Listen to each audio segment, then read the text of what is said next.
Assalamualaikum warahmatullahi wabarakatuh. Perkenalkan, nama saya Tusra Putra Dana dari kelompok 2 Pancasila, NIM 2114060077.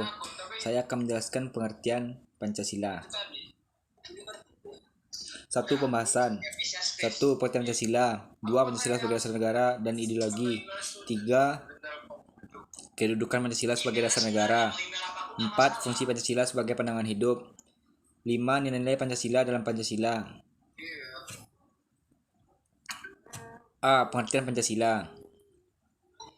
Pancasila dijadikan norma-norma dasar kaidah negara yang fundamental. Hal tersebut tercantum dalam alinea keempat UUD 1945.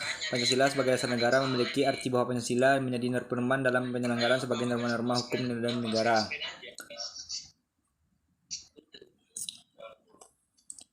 B. Pancasila sebagai dasar ideologi negara. Pancasila sebagai dasar negara berarti setiap sandi-sandi Republik Indonesia harus berlandaskan Pancasila. 2. Kedudukan Pancasila sebagai dasar negara sudah tercantum dalam pembukaan UUD 1945 pada alinea keempat. Pancasila yang tertuang dalam UUD 1945 dan ditegaskan keseraman sistem melalui Instruksi Presiden nomor 12 tahun 1968 itu tersusun secara hierarkis. 3. Kedudukan Pancasila sebagai dasar negara sudah tercantum dalam pembukaan UUD 1945 pada alinea keempat. Pancasila yang keseragaman sistematikanya. B. Fungsi Pancasila sebagai pandangan hidup. Fungsi Pancasila sebagai pandangan hidup bangsa. Setiap bangsa di dunia pasti memiliki pandangan hidup yang berbeda.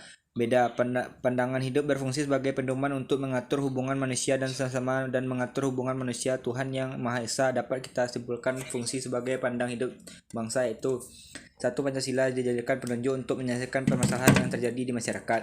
2. Pancasila bisa menjadi cara untuk menyelesaikan persoalan budaya. 3. Warga negara Indonesia jadi memiliki acuan untuk membangun cita-cita bangsa. A. Nilai-nilai yang terkandung.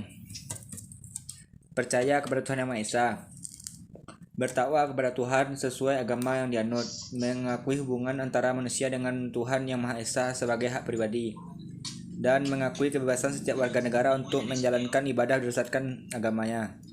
B. Nilai-nilai yang terkandung dalam sila kedua adalah: 1. Mengikuti persamaan derajat, persamaan hak dan kewajiban asasi setiap manusia tanpa membedakan suku, agama, kelamin, keturunan sosial. 2. Mengembangkan sikap tegang rasa. 3. Mengembangkan sikap saling mencintai sesama manusia. 4. Menjunjung tinggi nilai kemanusiaan.